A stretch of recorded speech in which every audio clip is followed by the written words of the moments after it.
Well, hey guys, and welcome to another Tuesday night teaching. And as I always say, guys, this is part of our sort of weekly lineup on our Tribulation Soldier Comms YouTube and on our Facebook page. And of course, we put out the Monday prayer, the Tuesday teaching, the Wednesday worship, and the Thursday sermon.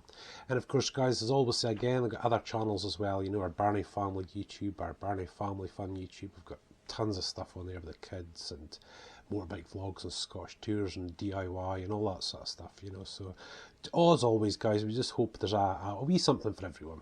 But in these Tuesday nights this year, you guys, you know, this is all about hearing from God, you know. And like I keep saying, you know, this is what I want to labour on this year as we continue building that real foundation of teaching into this online platform, you know. And I'm trying to go through, you know, the basic stuff, you know, the things that sort of affect us on a daily basis, you know, like dating and marriage, finances, kids, and so all sorts of stuff, you know. But also at the beginning, I want to share like a vision, a dream, or a word that I've had from God, or Sharon, or someone close to us, or a friend, you know. But obviously mostly me. I'd rather just sort of share what we do. But in the hope, you guys, that you'll see that, you know, God really does speak to us in a multitude of ways. And the majority of what I'm sharing just now, guys, was before I was a pastor or in the ministry or anything like that, you know. This is for every Christian, regardless of where you are or what you're doing or where you're going. God will speak to you in these ways, and it's really important you know how he does it. Because he doesn't speak in the same way all the time. He speaks in different ways and all sorts. Always keeps it really fresh. It's always spot on.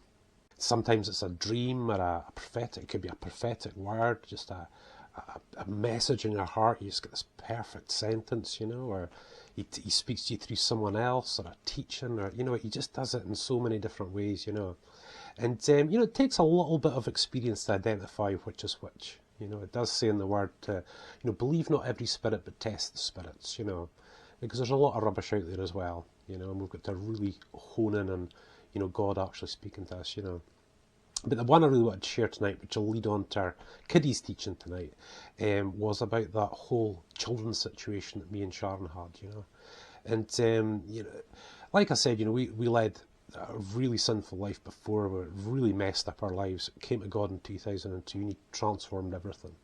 You know, whether it was our relationship, our finances, just everything. God had a lot of the consequences of that old life to sort of work out as time went on. And one of the issues that we had was that me and Sharon as a couple couldn't have children. You know, we just couldn't have children at all. It didn't really matter what was done, you know, whether it was beforehand or being with God. And something that was quite troubling, you know, for me. I thought, well, you know, I love Sharon, we're married. You know, it doesn't matter to me that, you know, we might not have kids. You know, I love Sharon and stuff like that, you know, and I can accept it if I sort of have to, you know. But there was always that little bit of a hole, you know. There's always that wee bit of a hole. But, you know, in the very beginning, I have to say, and Sharon will absolutely agree and would easily share this herself, but she was pretty mental about kids, I have to say. You know, there's a huge pressure. It was a major focus. This is what she wanted, you know. And of course, deep down, she felt really quite useless in some respects because she wanted to be able to give me children, and she felt she couldn't. You know, we were both tested and everything, nothing wrong, everything seemed to be okay and stuff like that, you know. But of course, for Sharon, this, you know, I could just accept that. Whereas Sharon, this really wound her up and wound her up and wound her up, you know. And then one time, we're listening to these people speaking, and the Lord actually spoke to Sharon, and all he said was, be patient. That was it, just be patient.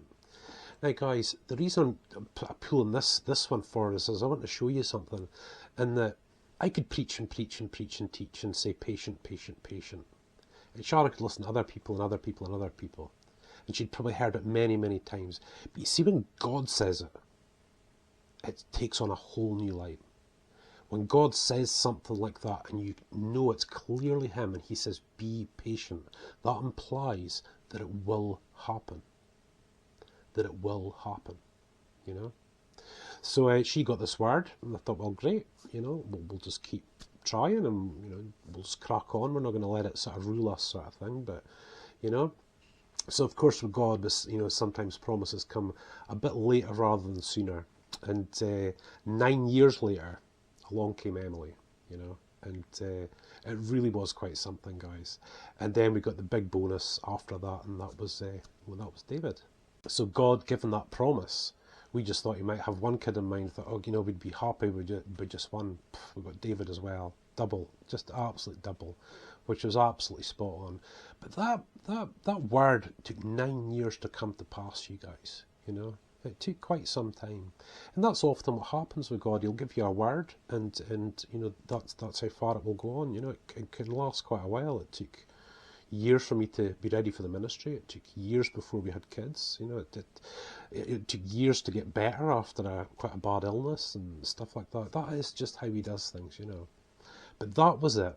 Just this couple of words from God that Sharon had heaps of times from circles round about her. But when he says it, it's way, way different. So obviously this leads us really well on, you know, we're hitting dating and marriage and all these sort of things just now, just in a very brief way at this specific point in time, guys, you know.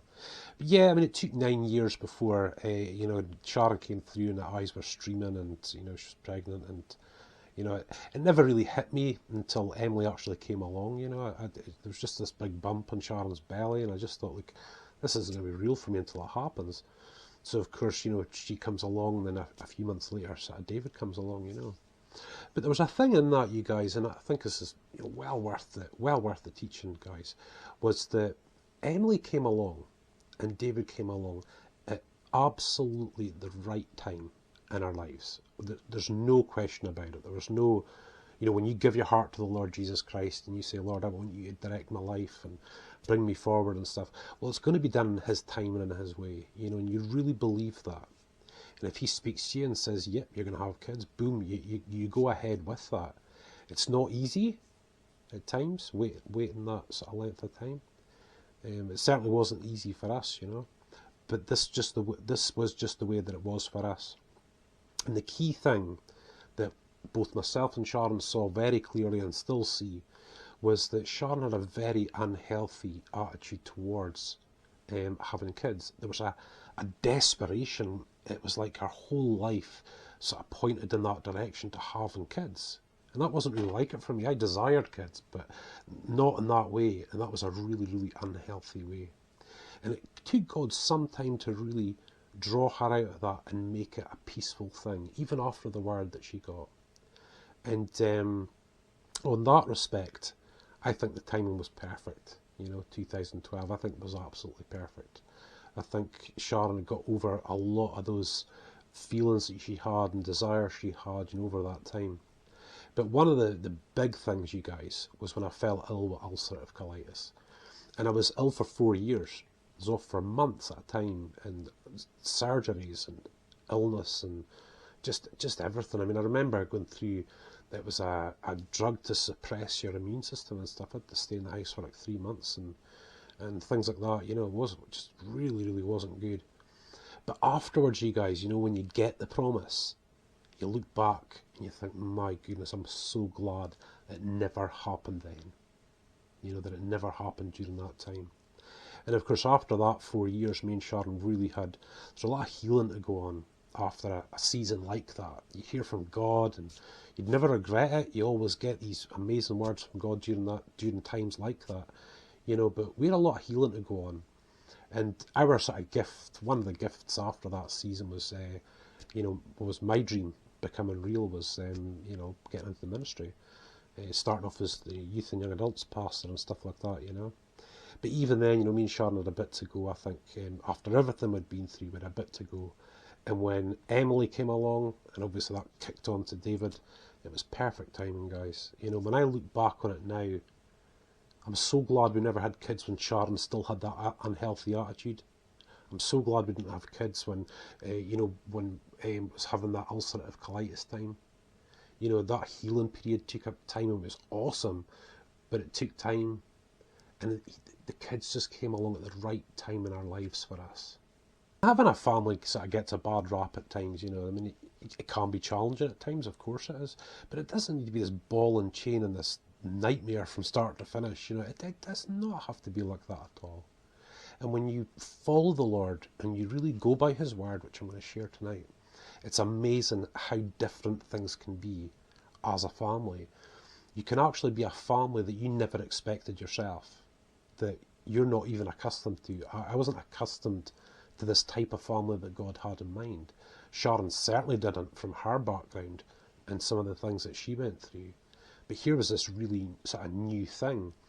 And the verses I really want to share with you tonight are actually in two places in the scriptures, but I really want to take them from the book of Colossians.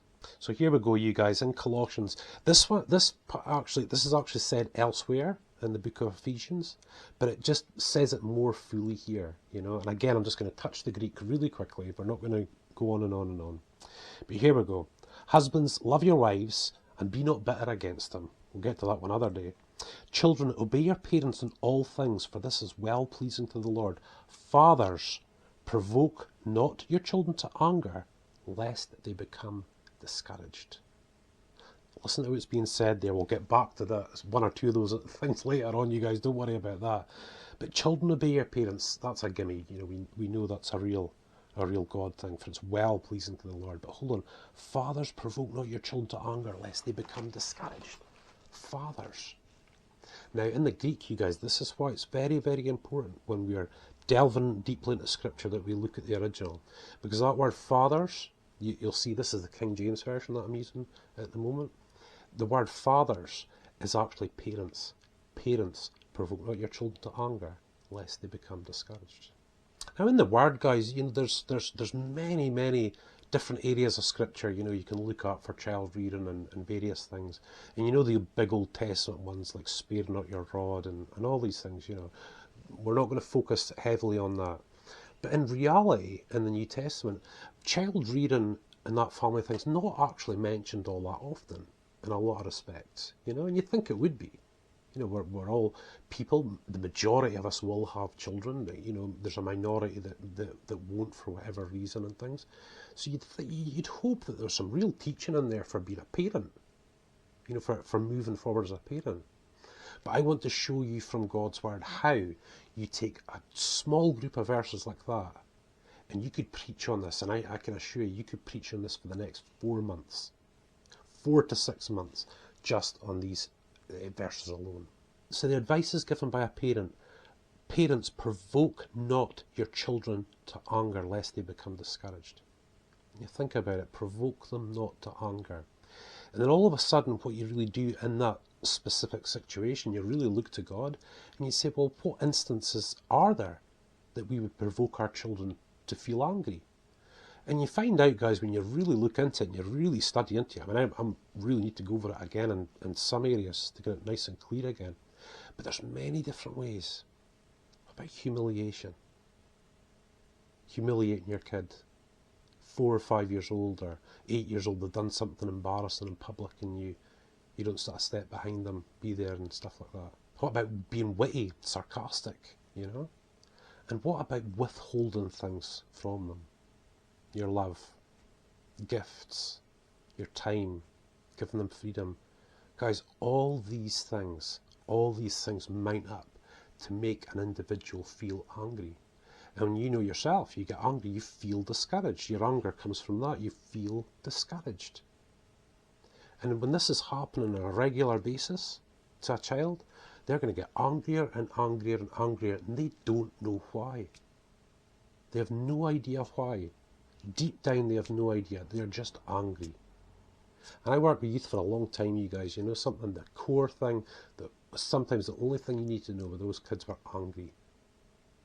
You say about teenagers going off the rails and they're doing this and doing that. Guys, it comes down to anger. Angry. Their background, their past. And I'm afraid to say, guys, is that to one level or another, I think parents screw up their kids in, you know, either a really, really small level or in a really big way, guys. Bringing up children is hugely important to have it done the right way, you guys. But it doesn't have to be this big serious thing as well. You know, like I keep saying, guys, you can have an awesome family. Anyone can have an awesome family. From my background and Sharon's background, we shouldn't be functioning. We shouldn't be functioning as a family the way that we do. But this is how God does it, you guys. He gives you this level of advice and counsel. And not only that, he helps you understand every part of it and put it into action so that you can see your family change. So that you can see your family change. You see it, guys? They talk about the youth of the day. The generations always say that. Why they're doing what they're doing? They're angry. They're angry. And half the time, guys, they don't even know why. And this is what God says. This is the bullet verse. This is like a cannon, you guys. And when you open that up, when you really, and we will, when you really open that up, you guys, it is absolutely, it is amazing how the effect that it has on your family. Now that does not mean for a moment ticking the kids off for what they're doing. David and Emily know exactly where they stand with me. There's a line that's not to be crossed as a father, you know, and that just is what it is. And you know, but we have a tremendous amount of fun. Yeah, I've got to tick them off at times. There's no question about it. But let me tell you guys, when I get things wrong, I'm the first to apologise to them. And I'll apologise to them for just about anything that I do wrong that might make them feel a certain way. And again, guys, you know, if this is not letting your kids get away with murder and whatnot, Emily and David would not speak disrespectfully to me. Now and again, maybe, but no. They know the line. They absolutely know that line, you guys. But the reason there's a line there, the reason there's a line of why it works, is because my mind operates within that area when it comes to our child rearing, you guys. I mean, obviously, you know, David and Emily were the sort of kids of promise, as it were, you know, and it was really difficult not to spoil them, you know, just because you've kind of got that. You're so grateful that God's given you kids. You never really thought you could have them, you know.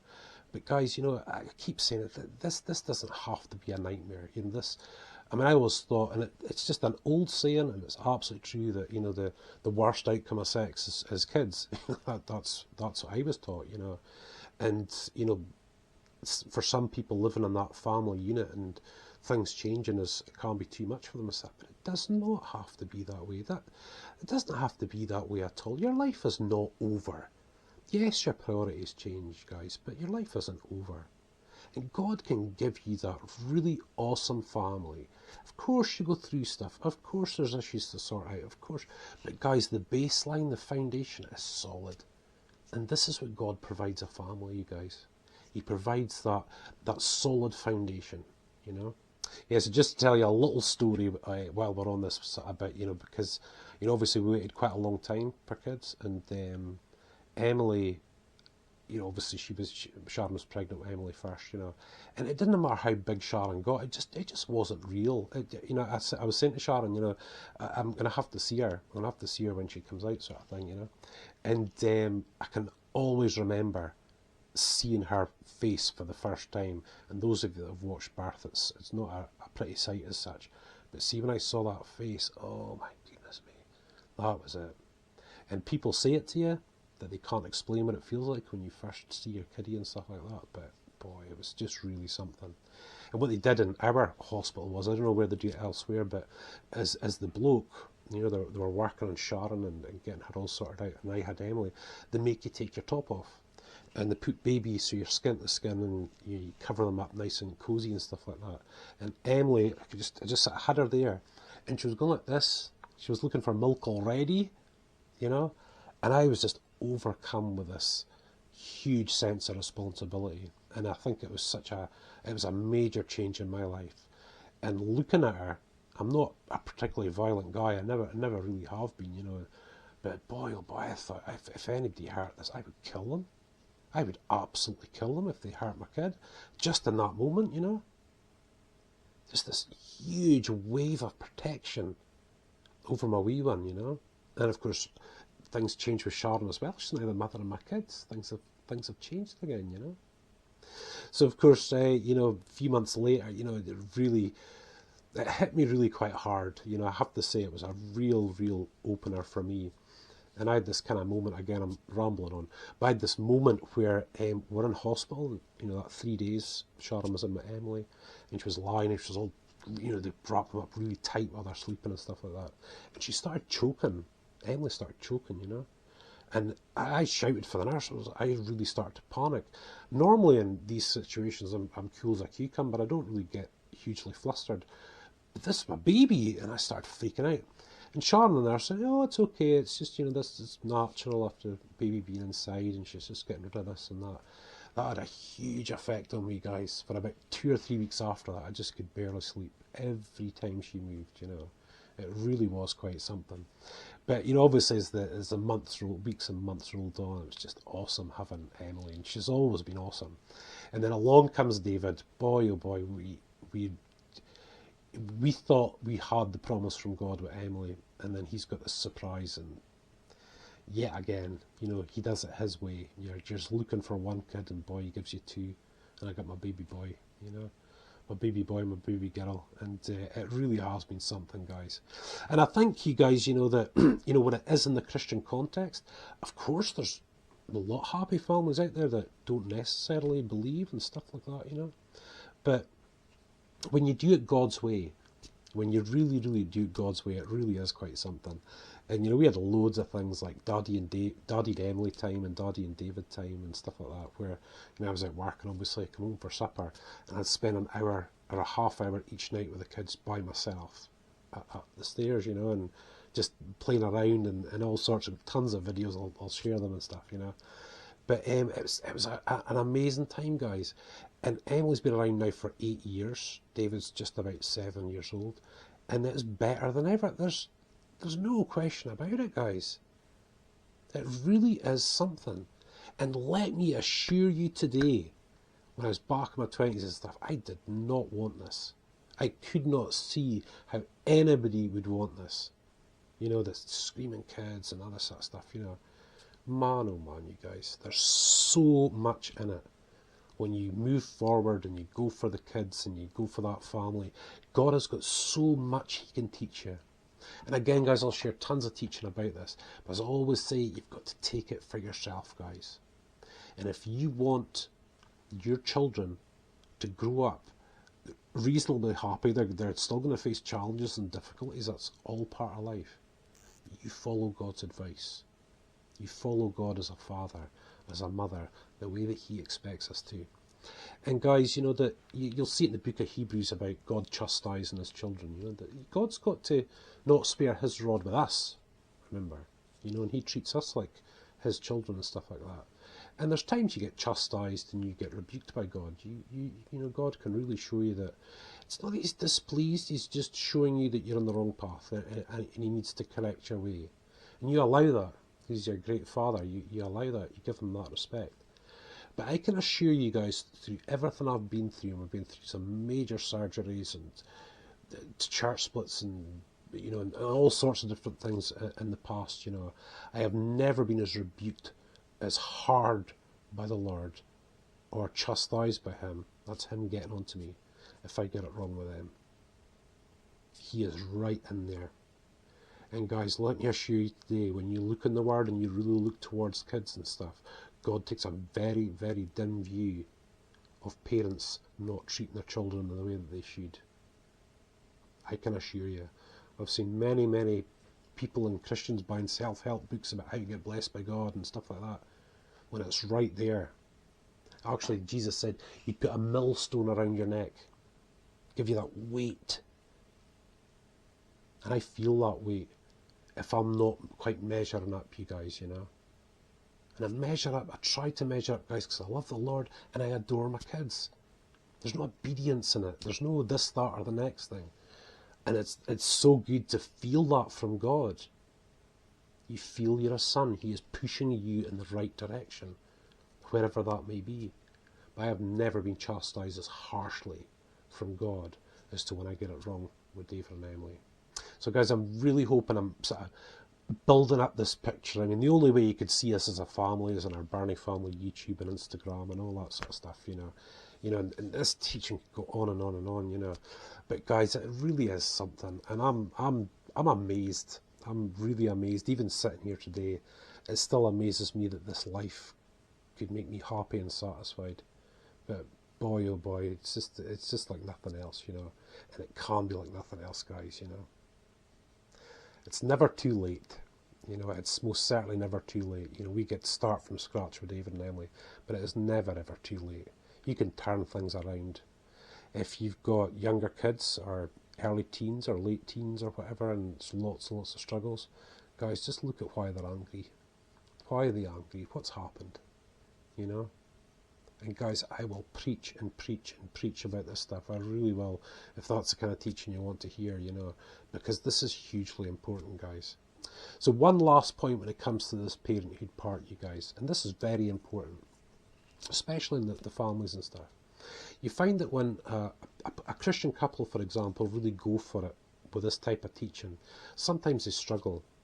And what God's really trying to show them when they're going through that is to try and highlight the things that they've been through in their past. That unresolved anger within, from their childhood or their teenage years or whatever, you know. I've seen couples really struggle to show love to their kids. It actually hurts them to do so because they never got that, you know. And there God is again, in the family, working it out. He wants to stop that sort of stuff going on in the family, you guys. Yes, you're going to get it wrong from time to time, but God can fix that, you know. God wants to get into our lives, you guys, to release us from any chains that are holding us back from the past, about we've seen and what we've been through. And believe me, if I was to share Sharon's past and some of mine, you'd be quite amazed at how God's brought us through. Because like I said before, guys, we should not function the way that we do, you know, after the kind of some of the stuff that we've seen. But this is how God does it, guys, because He wants you to be happy. He wants you to have an expected end, and He wants you to be free. So listen, guys, I've probably rambled on for long enough. So listen, thank you so much for watching, and just really hope you're enjoying these teachings. I wish I've sort of done a bit more, sort of coming up to this point. But guys, we've got a heap of teaching beforehand if you're watching this for the first time. And like I said about our family, we've got our own Birnie Family YouTube channel. You'll see us on there doing motorbike vlogs and caravanning and fishing and canoeing and all sorts of stuff. And David and Emily, if you want to see them, your kids or whatever, Birnie Family Fun. They've got their own YouTube channel doing 24-hour challenges and just about everything really. You know, I just roll the camera and let them go with it really. You know, we always go with, we don't do rehearsals, we don't do planning, we just sort of go for it, and hopefully that sort of shines through. But lots of teaching to come, lots of sermons, our playlist, our worship playlist, our prayers and all that sort of stuff, you guys. So again, thank you so much. Stay safe and God bless you.